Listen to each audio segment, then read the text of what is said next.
नमस्कार। राजकीय स्नातकोत्तर महाविद्यालय बारा से मैं डॉक्टर राकेश वर्मा, सहायक आचार्य राजनीति विज्ञान विभाग, आप सभी का इस ऑनलाइन क्लासेस में स्वागत करता हूं। प्यारे बच्चों, बीए फर्स्ट ईयर का द्वितीय प्रश्न पत्र, प्रतिनिधि भारतीय राजनीतिक विचारक, यह पुस्तक हम अध्ययन करने जा रहे हैं।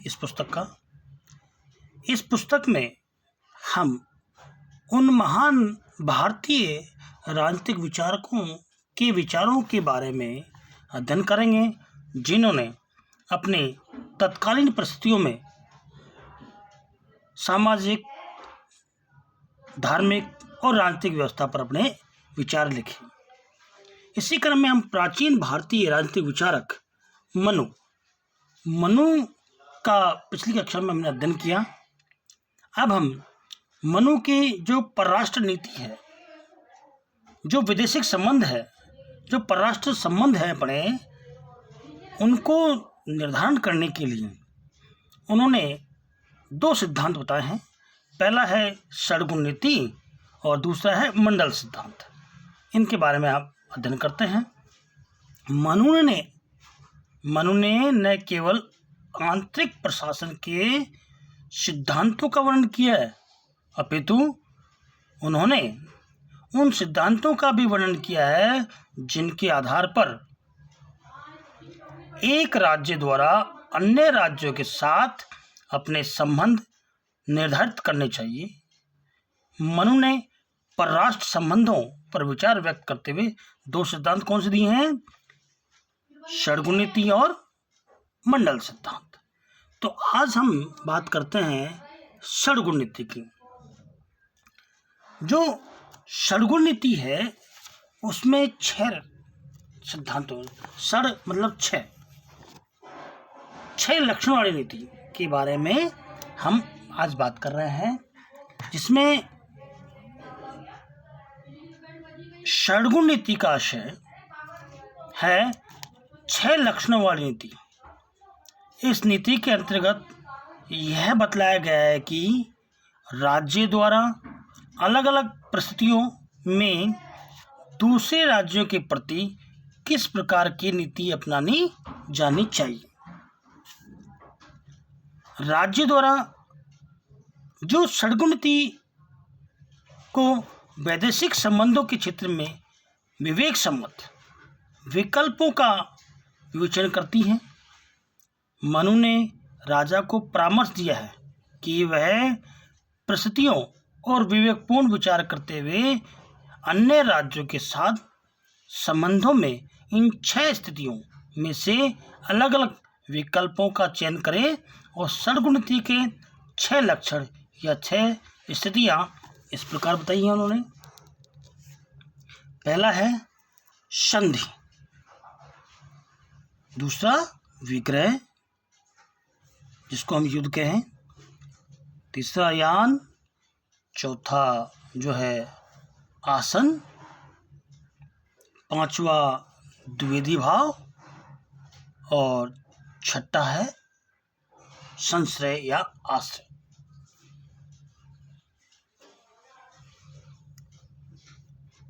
जो संधि है, दूसरा विग्रह है, तीसरा यान है। यान का मतलब शत्रु पर वास्तविक आक्रमण करना। चौथा आसन यानी तटस्थ रहना, और द्विवेदी भाव का मतलब सेना को 2 भागों में बांटकर युद्ध करना, और संश्रय मतलब बलवान का आश्रय लेना। ये मनु ने 6 लक्षण या 6 स्थितियां बताई हैं कि राजा इनमें से आवश्यकता अनुसार जैसा उसको लगे उसके अनुसार वह अपने नीतियों का और अपने कार्यक्रम का निर्धारण करें। पहला है संधि। यदि राजा को यह संभावना लगे कि इस राज्य के साथ मैत्री संबंध स्थापित करने पर तत्कालिक रूप से या भविष्य में लाभ प्राप्त होंगे, तो उसे संबंधित राज्य के साथ मैत्री कर लेनी चाहिए। इस मैत्री संबंध को ही मनु ने संधि का नाम दिया है। मनु ने संधि के दो प्रकार बताए हैं, समान कर्मा संधि अर्थात समान शक्तियों के बीच संधि, दूसरा असमान कर्मा संधि अर्थात असमान शक्तियों के बीच में संधि। अगला है विग्रह। विग्रह का अर्थात युद्ध। विग्रह का अर्थ है युद्ध। दूसरे राज्य पर विजय प्राप्त करने अथवा उसे पीड़ित करने की इच्छा से विग्रह की स्थिति को अपनाना जाना युद्ध होता है। मनु ने राजा को परामर्श दिया है कि विग्रह की स्थिति को तभी अपनाया जाना चाहिए जब राज्य की सभी स्थितियां अनुकूल हों। मनुस्मृति में विग्रह के दो भेद बताए गए हैं। शत्रु पक्ष की कमजोरियों का ज्ञान प्राप्त करके शत्रु पर विजय प्राप्त करने के लिए विग्रह को अपनाया जाए, तो यह विग्रह का प्रथम रूप है। विग्रह का दूसरा रूप वह है जिसमें मित्र पर किए गए आक्रमण के प्रतिकार में विग्रह को अपनाया जाता है। तीसरा है यान। यान का अर्थ है वास्तविक आक्रमण। विग्रह और यान में मात्र स्तर का भेद है। यान विग्रह से कुछ आगे है। विजय की इच्छा से अथवा दूसरे पक्ष को पीड़ित करने के लिए यान की स्थिति को अपनाया जा सकता है। यान की स्थिति को तभी अपनाया जाना चाहिए जबकि राजा अपनी स्थिति को सुदृढ़ देखे तथा उसे यह विश्वास हो जाए कि शत्रु पक्ष निर्बल स्थिति में है। मनु ने यान के दो भेद बतलाए हैं। जब शत्रु को आपत्तिग्रस्त देखकर समर्थ राज्य अपने ही बलबूते पर आक्रमण करता है तो वह यान का प्रथम रूप है। लेकिन जब आक्रमणकर्ता राज्य स्वयं समर्थ न हो और मित्र की सहायता लेकर आक्रमण करे तो यह यान का दूसरा रूप होता है। तीसरा है आसन। मैत्रीपूर्ण संबंध होने पर भी युद्ध की स्थिति को न अपनाकर थोड़े समय के लिए तटस्थता या उदासीनता को और उपेक्षा की स्थिति को अपनाना आसन है। आसन अल्पकाल के लिए अपनाई जाने वाली स्थिति है। आसन को अपनाने का उद्देश्य है शत्रु को शांत रखना तथा स्वयं अधिक शक्ति अर्जित करना। मनु ने आसन के दो रूप बतलाए। पहला, प्रथम सेना या कोष के क्षीण हो जाने पर अपनाया गया आसन। दूसरा, मित्र के अनुरोध पर अपनाया गया आसन भाव। दूसरा, द्विविधि भाव। द्विविधि भाव की व्याख्या मनु ने कौटिल्य से भिन्न रूप से की है। मनु के अनुसार द्विविधि भाव अपने से अधिक शक्तिशाली शत्रु से रक्षा के लिए अपनाई जाने वाली रणनीति का एक रूप है। मनु का राजा को परामर्श है कि यदि वह शत्रु को स्वयं से अधिक शक्तिशाली समझे तो वह अपनी सेना को दो भागों में बांट ले। सेनापति के अधीन सेना या का कुछ भाग शत्रु पक्ष की सेना को रोके रखने का कार्य करे तथा शेष सेना के साथ राजा दुर्ग या अन्य किसी सुरक्षित स्थान में रहते हुए मित्रों आदि की सहायता से शक्ति का संचयन करें। आगे है संश्रय या आश्रय। संश्रय और आश्रय का अर्थ है बलवान का आश्रय लिए जाने से। यदि राजा द्विविधि भाव की रणनीति अपनाकर भी अपनी रक्षा कर पाने में असमर्थ हो तो उसे बलवान राजा का आश्रय लेना चाहिए, पर यह ध्यान रखना चाहिए कि जिस राजा का आश्रय लिया जाता है वह शत्रु से अधिक शक्तिशाली बलशाली हो। यदि आश्रय के लिए इतना बलवान राजा न मिले तो सबल शत्रु का ही आश्रय लेना उचित होगा। मनु की षड्गुण नीति यथार्थ तथा वास्तविक है, न कि कोई कल्पना है। षड्गुण नीति इतनी तार्किक है कि सभी राज्य कम से कम अधिक रूप में इस पर आचरण करते हैं। इसके साथ ही मनु ने 4 उपाय बताए जिन्हें परिस्थितियों में उपयोग किया जा सकता है। पहला जो उपाय है उनमें मनु का उपाय से आशय है वह साधन या तरीका है जिसे विदेश नीति के सफल संचालन के लिए अपनाया जाता है। अन्य भारतीय आचार्यों की भांति मनु ने भी 4 उपायों का विधान किया है, जिसमें साम, दाम, दंड और भेद। पहला है साम, दूसरा दाम, दाम का मतलब धन, तीसरा है दंड, दंड का मतलब उस पर आक्रमण, और चौथा भेद, उसकी कमियों को उजागर करना। पहला है साम। साम का अर्थ है प्रेम, प्रदर्शन, सम्मान देकर या समझा बुझाकर दूसरे राजा को अपने पक्ष में करने का प्रयास करना। यह नीति सामान्यतः निर्बल विपक्षी के प्रसंग में ही अपनाई जा सकती है। अगला है दाम। प्रतिपक्षी को धन, संपत्ति अथवा अन्य किसी रूप से सहायता देकर उसे अपने अनुकूल बनाने का उपयोग दाम का है। मतलब राजा जो है दूसरे को धन, संपत्ति, जमीन, जायदाद देकर उसे संतुष्ट कर दे।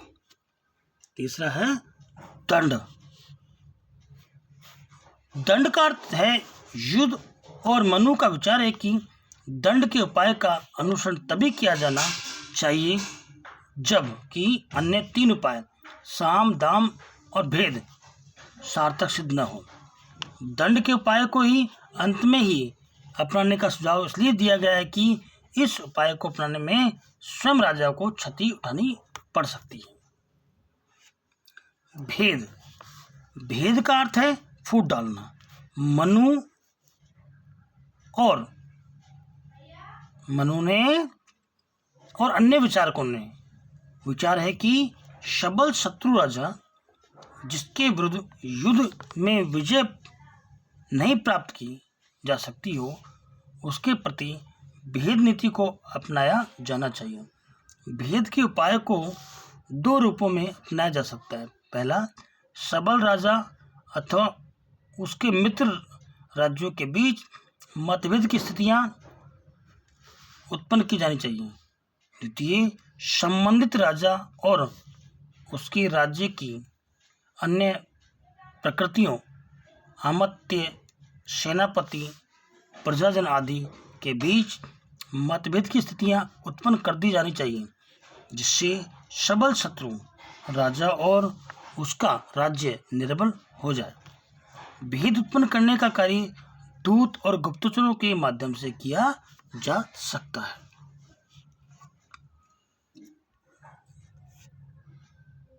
मनु का विचार है कि राजा साम, दाम और भेद की नीति का एक एक करके या सम्मिलित रूप से प्रयोग करके अन्य राज्यों को जीतने का प्रयत्न करें,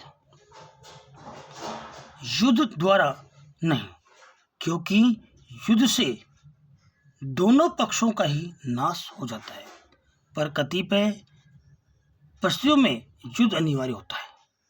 अतः जब आवश्यक हो तो निशंक होकर युद्ध का आश्रय लिया जाना चाहिए।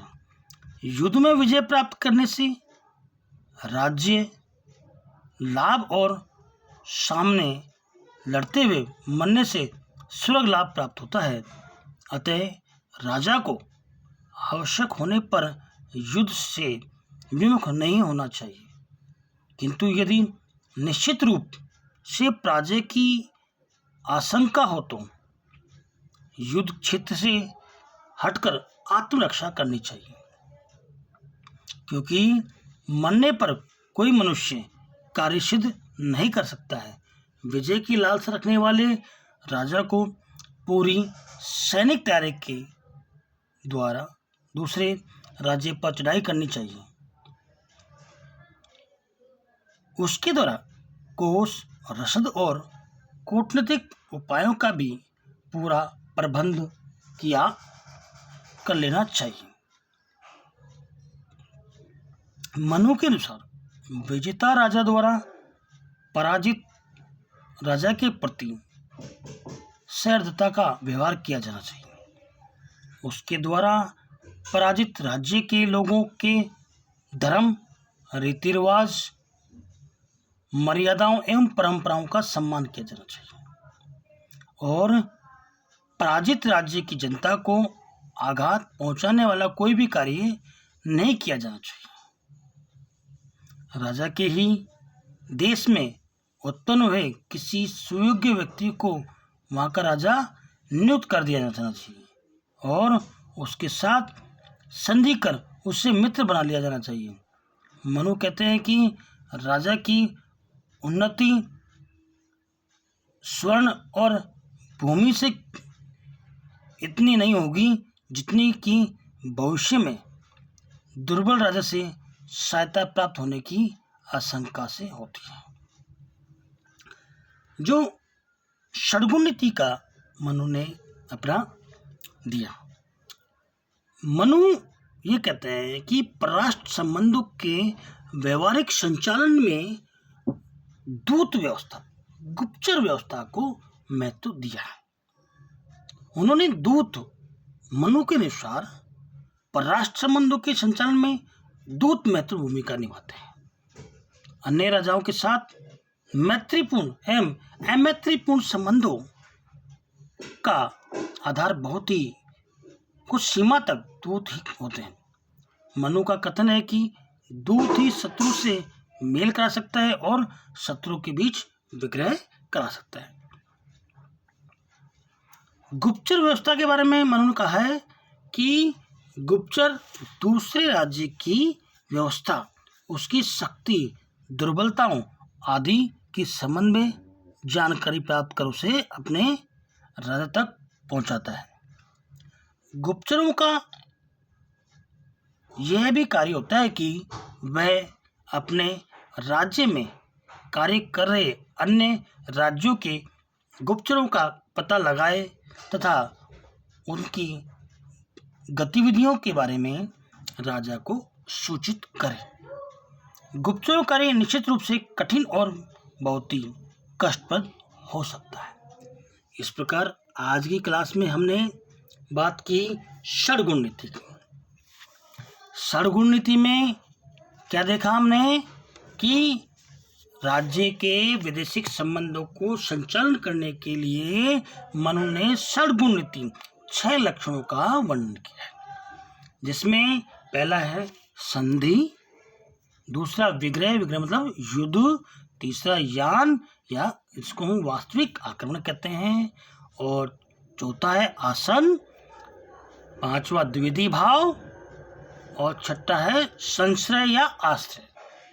उसमें 4 उपाय बताए हैं। 4 उपाय कौन से? साम मतलब समझाना, दाम मतलब धन और संपदा देना, भेद मतलब उसके जो आंतरिक वो हैं उनका भेद प्राप्त करना, और चतुर्थ और अंतिम है दंड। जब दंड का मतलब युद्ध की तरह बढ़ना। और परराष्ट्र संबंधों में उन्होंने कहा दूत व्यवस्था। दूत व्यवस्था राजा का एक प्रतिनिधि होता है। दूसरा गुप्तचर व्यवस्था, जो गुप्तचर होता है दूसरे राज्य के देखरेख करता है, दूसरे राज्य में जाकर के पता लगाता है क्या हो रहा है। इस प्रकार आज हमने षड्गुण नीति पढ़ी। आज की कक्षा में इतना ही। सभी को धन्यवाद। Thanks of all. कोरोना महामारी है, इस महामारी में मास्क का प्रयोग करते रहें। घर से बाहर निकले तो मास्क का प्रयोग करें, साथ में सैनिटाइजर की शीशी साथ रखें। अति आवश्यक होने पर ही कहीं जाएं और साथ में पानी की बोतल साथ रखें। घर में रहें, सुरक्षित रहें। कोरोना महामारी से निजात मिलते ही हम आपसे क्लासरूम में मिलेंगे। सभी का धन्यवाद। Thanks of all. अगली कक्षा में आपसे फिर मुलाकात होगी। धन्यवाद।